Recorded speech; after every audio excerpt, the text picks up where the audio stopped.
Saya tidak sanggup menanganinya setahun lagi. Saya akan mengatakan kepada ayah saya untuk membeli gubuk yang kosong itu. Saya tidak peduli kalau tidak terjadi apa-apa. Kamu dapat menanganinya. Sayalah yang bekerja di sini 10 jam sehari. Domba siapa itu? Ia sedang birahi. Ya, kecuali di hari-hari suci. Apa, memangnya saya tidak boleh melucu? Paman Vida yang malang, kelihatannya dia hampir tidak dapat menjual separuh domba-dombanya tahun ini. Siapa yang dapat membeli seekor domba saat ini? Kami harus patungan dengan 3 keluarga agar dapat berkurban di hari raya. Saya tidak pernah mengerti mengapa kita mengorbankan domba. Nabi Ibrahim, alaihissalam, adalah teladan iman terbesar. Kurbannya adalah cara terbesar untuk mengekspresikan ketaatannya kepada Allah dan mengajarkan kita untuk melayani orang miskin. Saya setuju dengan Hamzah dan Ali. Itu kisah yang agak aneh, tetapi iman Ibrahim adalah teladan menakjubkan bagi kita. Kalian tahu kisahnya? Apa pendapat kalian mengenai kisah itu?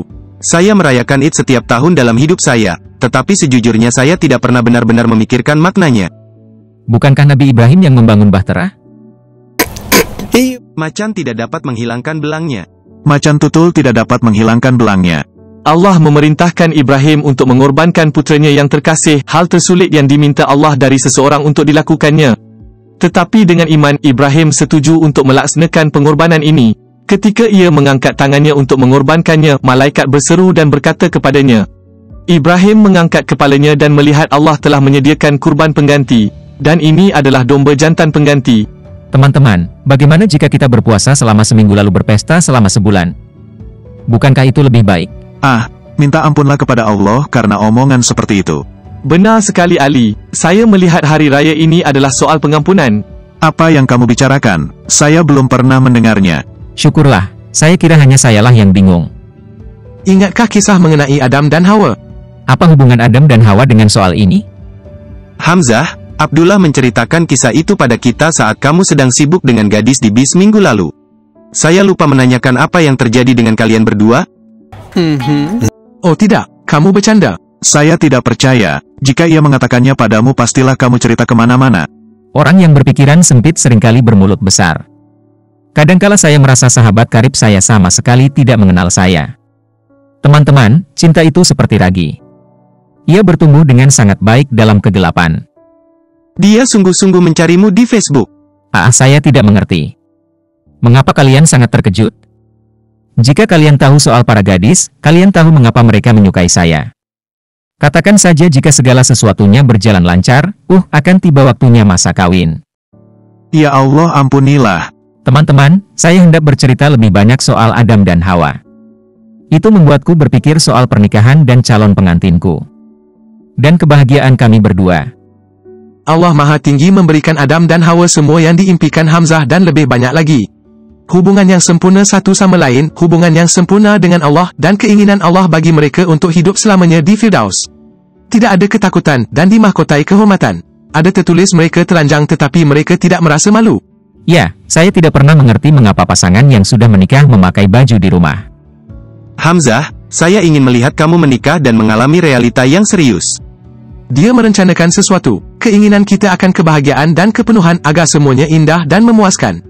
Allah telah memberikan realita itu kepada Adam dan Hawa. Baiklah, jika mereka memiliki kebahagiaan, mengapa mereka makan buah dari pohon itu? Itu adalah ujian dari Allah yang Maha Tinggi. Mereka lemah dan gagal dalam ujian itu. Saya bingung. Apakah Allah ingin mereka bahagia atau diuji? Bagaimana jika Allah ingin memberikan Adam dan Hawa kebahagiaan dalam mempercayainya sepenuhnya? Tanpa pohon itu, bagaimana mereka dapat bahagia menghormati Allah dengan percaya sepenuhnya? Lalu apa yang kita dapatkan? Mereka menghancurkan semuanya dengan kesalahan mereka. Walaupun kita menghadapi pertanyaan yang sama. Pertanyaan apa? Apakah ada harapan untuk mendapatkan kembali semua yang telah dihilangkan Adam dan Hawa? Kembali dalam hubungan kasih sempurna dengan Allah. Apakah ada harapan? Nah, untuk mengetahuinya kita harus kembali kepada Nabi Ibrahim. Mengapa kamu mengatakan bahwa Allah memberikan Adam dan Hawa pilihan untuk mempercayainya dan ia memberikan Ibrahim kesempatan yang sama? Adam dan Hawa gagal. Tetapi Ibrahim berhasil. Ibrahim mempercayai Allah. Adam dan Hawa kehilangan segala sesuatu. Ibrahim mendapatkan apa?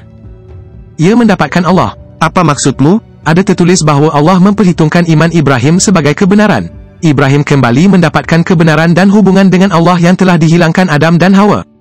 Jadi ia mendapatkan pengampunan. Benar sekali. Lalu mengapa kisah itu tidak berakhir di situ? Mengapa kita tidak bisa hidup bahagia selamanya? Mengapa ada domba yang harus mati? Pertanyaan yang bagus. Mengapa Allah menyediakan kurban pengganti untuk anak Ibrahim? Sementara kamu sibuk berburu minggu lalu, kami berbicara mengapa pengampunan itu selalu sulit dan mahal bagi orang yang mengampuni. Ya, itu sangat sulit bila berkaitan dengan serangan terhadap kehormatan dan nama Allah. Tetapi domba itu tidak berdosa. Mengapa ia harus mati? Engkau melompat jauh ke depan dalam kisah ini. Kisah apa? Melalui semua Nabi, Allah menceritakan satu kisah yang besar. Sebuah awal yang sempurna, kerusakan yang tragis, rencana penebusan dan pengampunan Allah dan hidup bahagia selamanya. Jika awal yang sempurna dan kerusakan oleh Adam dan Hawa, seperti apa rencana penebusan itu? Semua elemen penting ada di sini dengan Ibrahim. Percaya dan kurban. Kurban adalah rencana penebusan dan pengampunan Allah yang besar. Allah menciptakan Adam dan Hawa untuk hidup bagi kemuliaannya. Tetapi Allah memperingatkan mereka bahawa penghukuman atas dosa adalah maut. Seperti kecelakaan mobil itu, jika pengampunan yang sepenuhnya adalah mungkin, itu akan menjadi sangat mahal. Mahal bagaimana? Pertobatan adalah bagian dari pengampunan Allah. Nah, pengampunan sempurna itu seperti apa bagi orang yang mempermalukan saudari Imajina Mahmun? Ia adalah dipanggil dan mengakui di hadapan semua orang dari kedua keluarga bahawa semua yang ia katakan adalah bohong. Ini akan mengangkat aib dan konsekuensi dari saudari Mahmun dan dikenakan padanya. Saya tidak dapat membayangkan ada orang yang melakukan hal itu. Itu tidak berarti bahawa itu bukan hal yang benar untuk dilakukan. Itulah sebabnya mengapa Allah memberikan kurban bagi umat melalui para nabi. Kurban adalah bagaimana pemercaya mengaku kepada Allah bahawa mereka telah berdosa. Mereka tidak dapat menutupi aib mereka. Dan mereka pantas mendapatkan maut kerana tidak menghormati Allah. Hewan itu menerima konsekuensi maut dan pemercaya menerima pengampunan. Jadi Allah menutupi aib Adam dan Hawa dengan kulit binatang.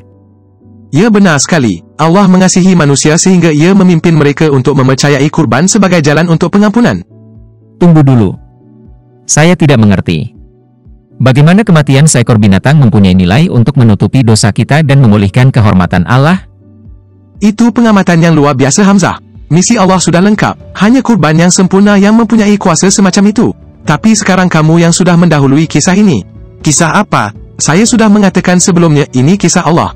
Para nabi tidak berdosa. Mereka tentu tidak memerlukan kurban seperti ini. Ini sangat menyedihkan, teman-teman. Saya setuju. Kamu hanya menginginkan hidup bahagia selamanya, bukan? Tetapi dosa kita menyebabkan rasa kehancuran dalam diri kita dan memisahkan kita dari Allah. Seperti para nabi, tidak seorang pun dari kita yang ingin menghina kebaikan Allah.